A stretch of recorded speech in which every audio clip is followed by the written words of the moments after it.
Dear plus one commerce students, good morning.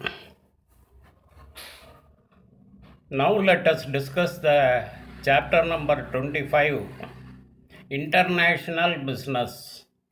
பன்னாட்டு வணிகம் அப்படிங்கிற பாடத்தை பற்றி பார்க்க இருக்கிறோம்.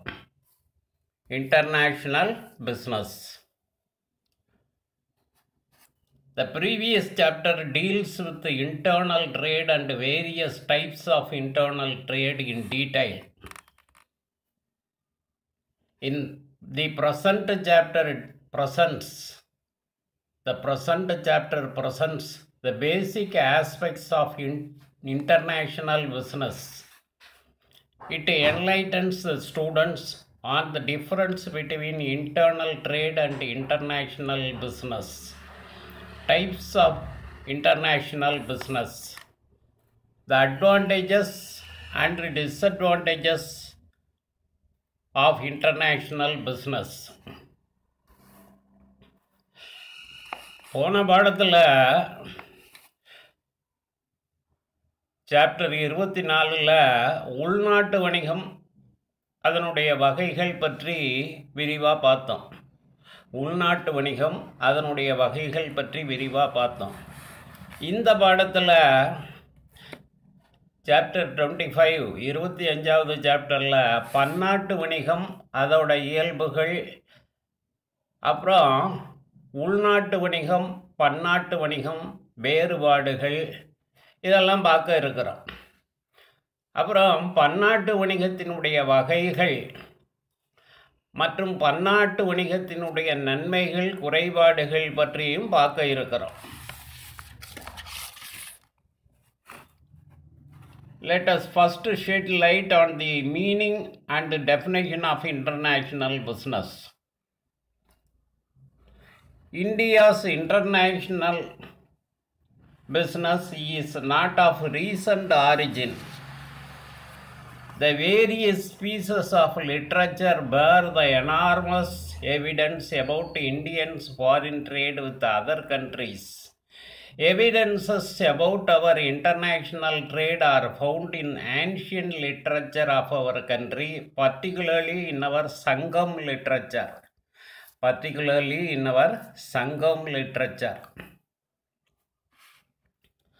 முதல்ல பன்னாட்டு வணிகத்திற்கான விளக்கம் மற்றும் வரைவிலக்கணத்தை பார்க்க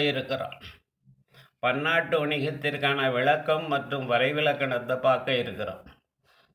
இந்தியாவுக்கு பன்னாட்டு வணிகம்ங்கிறது அயல்நாட்டு வணிகம்ங்கிறது ஒன்றும் செய்தி அல்ல. பழங்காலத்திலிருந்தே இந்தியா அயல்நாடுகளோட வணிக தொடர்பு கொண்டிருக்கிறது. இதுக்கு சான்றா இலக்கியங்களே இருக்குது. சங்க காலத்திலேயே வெளிநாட்டு வர்த்தகம் பற்றி இலக்கியங்களில் கூறப்பட்டிருக்கிறது.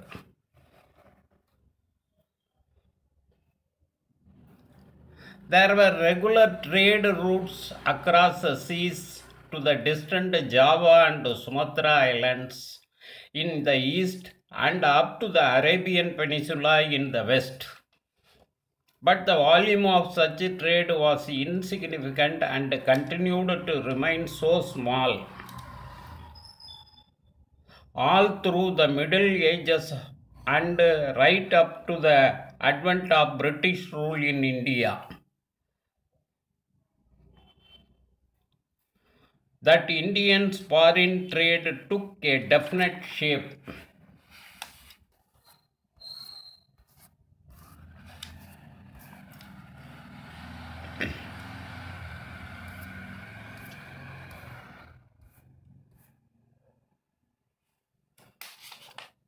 ஜாவா சுமத்ரா தீவுகளோட கடல் வழியாக வணிக தொடர்பு இந்தியா கொண்டிருக்கிறது. வளைகுடா நாடுகளோட வணிக தொடர்பு அப்போ இருந்தது, இப்போவும் இருக்குது. இந்தியாவின் பன்னாட்டு வணிகம் சிறப்பாக நடந்து வந்தது. ஆங்கிலேயர் ஆட்சி காலத்தின் போது பன்னாட்டு வணிகம் அதிகரிச்சது.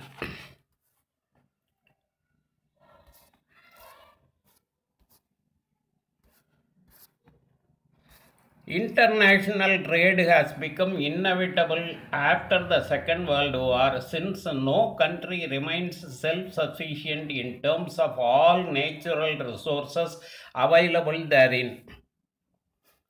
In other words, no country is currently functioning independently as a closed system.